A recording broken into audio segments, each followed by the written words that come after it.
Hi everyone, my name is Laura and welcome to Book Bubbler. I recently finished a couple of books and wanted to give a couple little update before I did my 2019 wrap up. Not so spoiler probably, I am not going to make my Goodreads goal unless I can somehow read, I think it's 20 or 19 books in the next 28-ish hours. Yeah, 28 hours.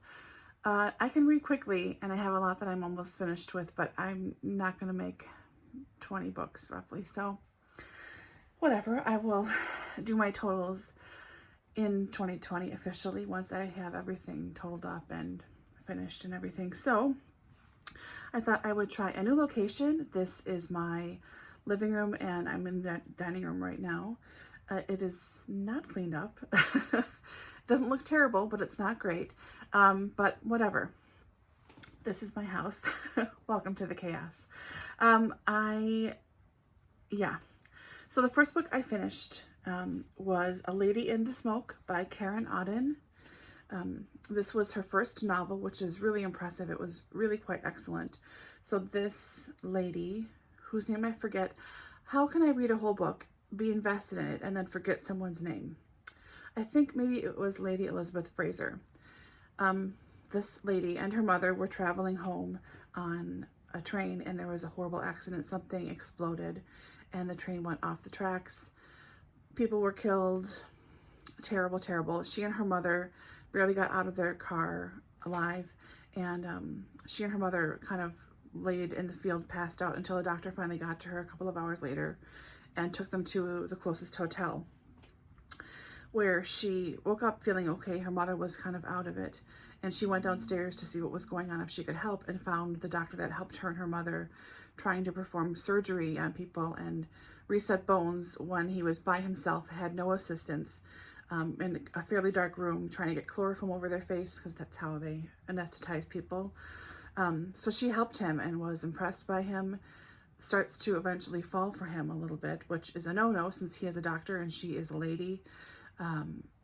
But it's not just, this romance was kind of a side thing at first, but it's how this whole accident happened with the railways, because it becomes not just about the railway that this train was on, the line this was on, but about lots of other lines where this has happened. And as she investigates along with the doctor and one of the doctor's friends who works for one of the London newspapers, they discover really sinister, power-hungry people out there purposefully digging out underneath railway lines, or setting off explosives, or shearing off bolts to try and collect money from their insurance companies. Eventually there is an act that came into place in the 18 somethings, I don't remember, that let passengers who were injured or killed by railway accidents file a claim against the company itself. So I think this is just before those suits were allowed to happen. But it's really interesting. It's very interesting, really layered. I liked the main character. I liked her as a person. She was fairly sharp. I mean, she knew her place in the world and knew that her parents were not perfect people. They had a not great marriage. Yeah, just trying to figure things out and make a way and try to right some wrongs. So it was really interesting. I liked it a lot, and I will definitely read more by Karen Auden in the future. I think she's got 2 more books, and it's a series that starts books 1 and 2 in a series. And the next book I finished was a reread, and it's a mystery reread, which I don't think I've ever done before, a mystery reread. But I've been feeling a little anxious and still not sleeping. Insomnia is just a way of life now, apparently, which, yeah, that's great. Anyways, so I reread Cuckoo's Calling by Robert Galbraith, aka J.K. Rowling. So this is the first in the Cormoran Strike series. Ooh, slipping. Yeah, I remembered who had done it because I've watched the TV series, which they did a great job, I think, adapting, and they pulled in much much more of the plot, more side characters. It's a very complicated book. You can still follow it quite easily, but there are a lot of people in different circles that some cross over, some don't. But it's a lot of people to keep track of. And they pull a lot of them into the adaptation, which on a lot of stuff I have seen, if I've read the book first, they drop, you know, like 3/4 of the characters, and they really dumb down the plot, and this did not do that. Anyways, Cuckoo is the nickname for a supermodel who apparently jumped to her death off the balcony of her very posh house in London, but her brother hires Cormoran Strike, a private investigator, to check it out because he thinks that she was murdered. So Cormoran thinks, fine, easy money. He's kind of broke. He thinks, yep, I'll take this guy's money. I'll look around a little bit. I'm sure she just probably killed herself, but well, you know, we'll see. And the more he investigates and just answering some basic questions to different kind of people in her life, the doorman in her building and some of her friends and stuff, he quickly realizes that she was murdered and it was not suicide. So it was fascinating. I love the series. I love Cormoran as a character. He seems like a very real, three-dimensional person. And I like Robin. Robin Ellicott is his temp, starts as a temp and then ends up working for him. And she helps him on cases. She loves this stuff. She's really, feels like she's meant for this job. She and Cormoran are, again, imperfect people, but they feel really real. They have a great working relationship and respect each other. And I don't know, it's so good. This is such a great book. If you read crime fiction, mystery, if you like J.K. Rowling's writing, I really suggest you really check this out. It's such a good series and such a good book, and I'm so glad that I reread it. I'm hoping that I can get to reread the second book soon. They're not short, that's for darn sure, but they're really, really excellent. So that was it. So that's all I have finished. I have gotten a little bit further in a couple of ebooks, but again, not finishing much. Usually when I have insomnia, I can read an ebook and I can concentrate and it's no problem. But this time around, like this last week or so, I just cannot keep track of anything. It's very frustrating, on top of being frustrated by not being able to sleep. So whatever. Anyways, I have big plans for tomorrow. That would be putzing around the house and reading, watching more BookTube, and yeah, just kind of getting stuff ready for 2020. One of my big goals for 2020, and this is really my main focus for next year, is to read the books that I own. I'm not joining in with Kelly from Books I'm Not Reading and Jason, her husband of Old Blues Chapter and Verse. I'm not joining in their shelves of one's own. I forget the title or phrase that they're using for their challenge for next year, which they are not going to buy any new books and just read from their shelves, read the books they already own.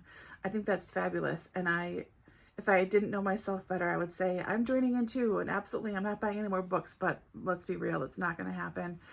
I'm glad if I can cut it down to like 12 books a month. That includes a book of the month subscription that I get. That includes books I get from Paperback Swap because I use that fairly frequently. But I do want to buy less and less.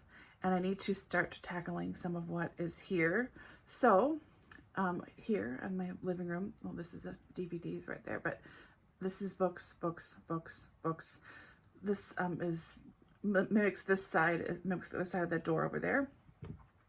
And there are two shorter shelves of poetry underneath that side, which I probably could show you if I tilt this. Yeah, see, not prepped at all for this. Coat hanging up, blanket over the back of the couch, whatever.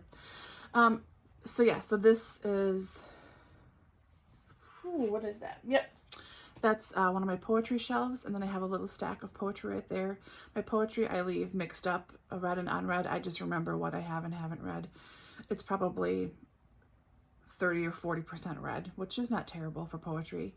And then all along here to the end of the wall, that's A through G, and then H through M, N through, I think I go through T, and then I have U through Z in the guest room where I normally film, along with the rest of the alphabet doubled up again. These are not double stacked, thank God. But I'd like to focus not just on reading my own books, but specifically reading books from this wall. They tend to be my oldest books. I live in my grandparents' old house. My grandfather put up those shelves in the 1930s when they bought the house, or 1940s. They have always been there. They've always been readers. Of course, it was never full with books like this is full before, but it was fairly full, and they had, a vase in between things and photographs or whatever. But anyways, so when I moved in, I just took her books off and shuffled them around, and then ended up putting mine up there. So I would say the majority of what is up there has been there since I moved in 17 or 18 years ago. Of course, I add things in. I have read stuff and taken them off, but some of my oldest books to be read at my house are on this shelves right here. I look at it all the time. This black spot right here is my TV, so I'm always seeing them. I think it's comforting to look at all these books. I couldn't live without books all over the place, but I do need to get a better handle on things here in the house. Thank God I live alone, because it's mostly books. Anyway, so my goal for next year, my main goal, is to read as many specifically from these shelves that I can. What I'm going to do to try and help myself visually see progress is to, once I take a book off the shelf to read it, I'm going to replace it with something. I don't want to let things flop over and get all wonky and weird. I don't want my spines to get bent or, out of whack, or I don't want things to tip over or anything. So what I'm going to do is pull books either from the guest room or from my TBR boxes in the basement. I have those too. And get those shuffled in, but I'm going to lay them with the outer edge, the opening edge, down. So if I want to look and see what it is, I can just tilt it up, or I can get on my step stool and just look and see what it is. So I will be filling in the gaps as I go with books laying like this. So I'll see some of these. Hopefully I'll see quite a bit of this near the end of the year. I should try and do, I'd say maybe a quarterly check-in, depending on how fast I read. But at least a 6 month check-in, and then an end of the year check-in to see how this is all looking, how I'm filling in my gaps from what I'm pulling off of my shelves. Yeah, that's my main goal. My second goal for next year, because apparently now I'm just going into my 2020 reading goals. Hi, welcome. Way to go, brain. Way to brain. I am joining in on the BookTube prize. I've never joined in anything like this before, quite a big thing. I don't know how often I'm going to be up to judge anything, or if I will do fiction or nonfiction. I checked a little of both. We'll see how that happens, but I will be reading some newer books with reading BookTube prize books. I'm very excited about that. I also am in a Contemplated Classics book group that's been going for over 15 years. I don't know how many. I don't think it's 20 yet, but something like that. And we meet very sporadically. We're supposed to meet the first Thursday of the month. Very often someone's sick, or one person goes only and that's it. But I am going to try and keep up with the reading at least. We used to read the same book, which was great when we all got together at the time, but now that we don't, and a lot of us don't read the same kinds of things, and we kind of know it. And I'm the first person to admit that I would often not finish a book in time, and I would just sort of not read stuff on purpose. Like I don't want to read a very obscure 16th century history of like some, of France or something. I don't want to read that. That's not fun for me. It might be fun to dip into, but I don't want to read this big, huge, dry 400-page tome for no reason. And a lot of the books that were picked were getting to be like that. So I backed out for a couple of years when my dad passed away and I was taking care of my mom. And I kind of came back a little bit off and on, but I think we met twice this last year. So I do have classics on the shelves, and I'm going to try and pull from there too. So I'll be reading for my classics book group, and that's partially whatever I feel like reading at the time, and partially maybe working through series too. We'll see. So that's okay. So those 3 goals. I have 2 more goals. I'd also like to DNF more freely. I used to never DNF anything. I would always complete every single book, and I put the blame on me, that it was my fault I didn't like the book. I must be reading it wrong, or I was having, kind of a bad day and I couldn't concentrate, whatever it was. But it was always my fault. I'm that way a lot with everything else in life too, but I started to realize that no, not every book is for every person. So I have much easier time now of putting something down if I'm not enjoying it. So I want to get better at that, better at leaving things. I think I will track how much I do read, how many pages I read before I abandon, just for my own curiosity's sake, to see how much I read every year that ends up not actually counting for anything. So I'd like to DNF more freely. And my last goal is to try and read a little more currently. Now, I do buy new books. I have Book of the Month, like I said before. I've been a member of Book of the Month, I think, for 3 years now.